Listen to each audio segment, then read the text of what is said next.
ઘરમાં દેવોનું મંદિર કઈ બાજુ રાખવું જોઈએ? ઘરમાં દેવોનું મંદિર એ માત્ર ધાર્મિક પરંપરા નથી, પણ ઘરના સકારાત્મક વાતાવરણ અને સુખ સમૃદ્ધિનું પ્રતીક છે.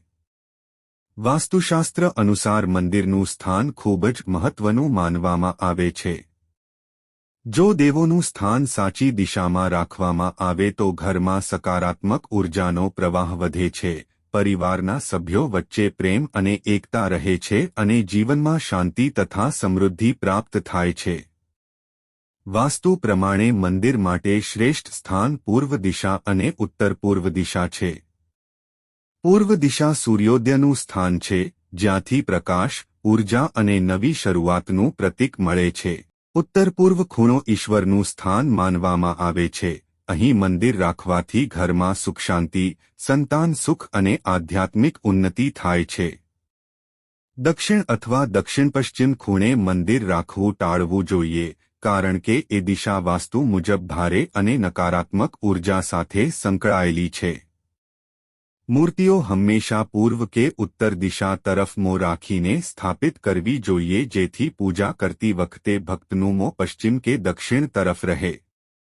મૂર્તિઓ વધારે મોટી ન હોવી જોઈએ. 1 ફૂટથી 1.5 ફૂટ સુધીની મૂર્તિ શ્રેષ્ઠ માનવામાં આવે છે. તૂટેલી કે ખંડિત મૂર્તિઓ ક્યારેય મંદિરમાં રાખવી નહીં. મંદિરને સ્વચ્છ રાખવું એ ખૂબ જ જરૂરી છે. રોજ સવારે દીવો બળાવવો, અગરબત્તી કે ધૂપ કરવી અને તાજા ફૂલ અર્પણ કરવું શુભ માનવામાં આવે છે. મંદિર આસપાસ કચરો કે અશુદ્ધ વસ્તુઓ ન હોવી જોઈએ. પૂજાઘરમાં જૂતાઓ, ખાવા પીવાની વસ્તુઓ કે પૈસા રાખવા વાસ્તુ મુજબ અશુભ માનવામાં આવે છે. મંદિર કદી પણ બેડરૂમ, બાથરૂમ કે રસોડાની સીધી દિવાલ પાસે ન રાખવું જોઈએ. સીડી નીચે કે સ્ટોરરૂમમાં દેવસ્થાન બનાવવું વાસ્તુ મુજબ યોગ્ય નથી. મંદિર હંમેશા શાંતિપૂર્ણ, પ્રકાશિત અને ખુલ્લી જગ્યા પર હોવું જોઈએ.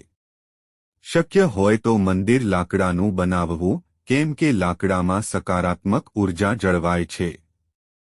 રાત્રે સૂતા પહેલા દીવો બુઝાવીને મંદિરનું દરવાજો બંધ કરી દેવો એ શુભ માનવામાં આવે છે. પૂજા કરતી વખતે ઘંટ વગાડવો, શંખ ફૂંકવો અને ભગવાનને પાણી તથા તુલસી અર્પણ કરવું અત્યંત પવિત્ર ગણાય છે.